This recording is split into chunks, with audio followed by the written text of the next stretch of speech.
Hey there my friends, today we're going to learn about formatted input in C. So I'll go ahead and maximize this editor, and as you can see I have created a new file. I name it ex2_formatted.c, and I have added this ahead of time. So the scanf function is used to assign input to variables. A call to this function scans input according to format specifiers that converts input as necessary. If input can't be made or can't be converted, then the assignment isn't made. So to better understand this, I'll give you an example. So let me go ahead and quickly type this in. So here is the example, and if we try to run this program, and then the first one should be ints, and then float, and then the character. So for example, we type 10 or any whole number, like for example 10, 9, 8, and then next is float. So any floating point number that you can think of, like 22.5, 20.5, and then letters, so ABC for example. So to make sure that you'll have a better understanding, I'll go ahead and run this by right clicking and compile and run. So the first thing that we need to do is put the number, since it is the value for x. So let's say 9 for the x and 20.5 for the value of num or float, and then the next is character, which is any character. So let's just simplify this by typing a letter ABC and then press enter.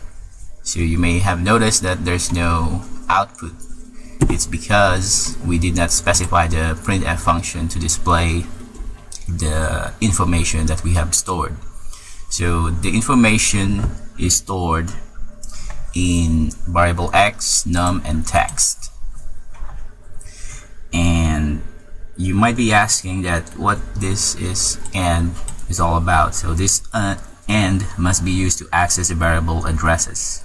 The and isn't needed for the text or the string, because a string name acts as a pointer, and we're going to talk more about pointers in the later videos, but for now let's just skip that. And then format specifiers begin with a % sign, so we put a % sign here, and then the D.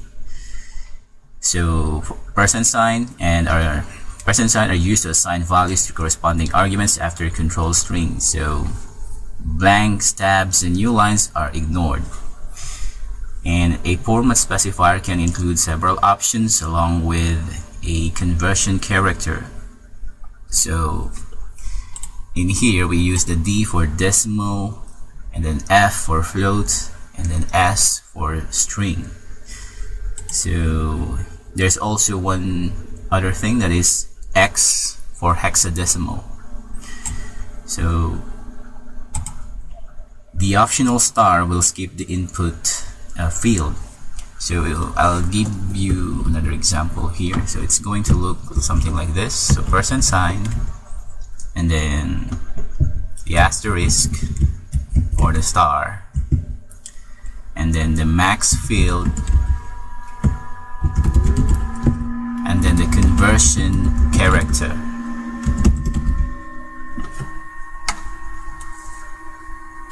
That's how it is. So the star, let me put that back.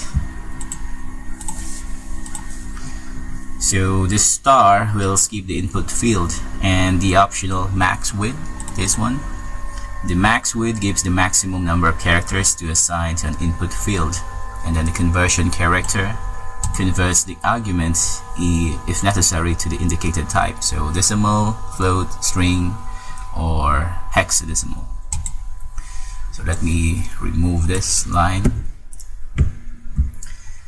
So I'll give you another example to make sure that this will be, I will going to comment this out.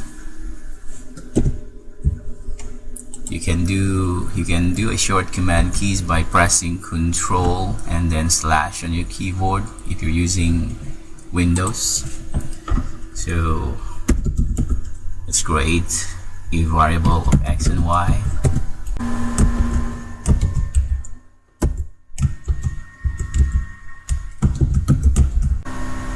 So let's try and run this. So right click and compile and run. So it's waiting for us to type something. So let's try 1 2 3 4 for the first, for the ints, and then for the float let's try 3.4, and for the characters, so for the text, for the characters, so let's try any word, like for example apples, and press enter.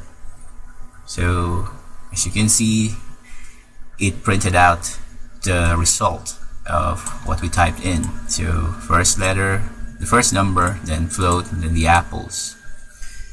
So the output for the text doesn't have an S.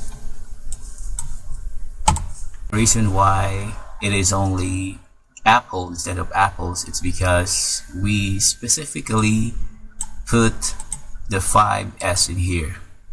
So 5S, or 5 letters, to be printed out or to be stored in text. So that's why it's stored only apple instead of apples. It's because we specify only 5 characters. Same goes for the X variable. We specifically put the 2D. So again, the conversion character converts the argument, if necessary, to the indicated type. So D for decimal, C for character, S for string, F for float, and X for hexadecimal. So before we wrap up, let's test your knowledge.